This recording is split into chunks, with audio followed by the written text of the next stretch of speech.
মানুষ সম্পর্কে জানতে চাই। পৃথিবীতে মানুষ হলো সৃষ্টিকর্তার মোহর। বৃক্ষ, পাখি, পাহাড়, মহাসমুদ্র, নদী, এগুলো কেন? সূর্য কেন পৃথিবীকে আলো দেয়? চাঁদ কেন রাতকে মহিমান্বিত করে?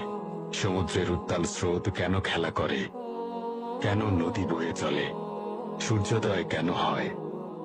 কেনই বা সূর্যাস্ত হয়? সবই মানুষের জন্য।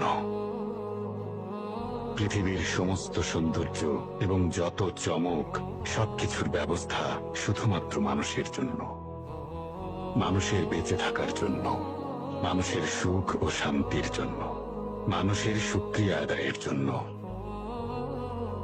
কিন্তু মানুষ অকৃতজ্ঞ। আল্লাহ আমাদের পালনকর্তা, তিনি দেখেন কিন্তু দেখা দেন না।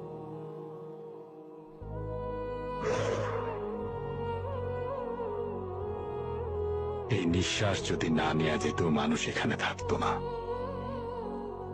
কিন্তু আমরা সত্য দেখতে পাই না, আল্লাহকে স্মরণ করি না, ভাবি আমরাই ক্ষমতার অধিকারী। আল্লাহ আমাদের কৃতজ্ঞ বান্দা হওয়ার তৌফিক দান করুন। আমিন।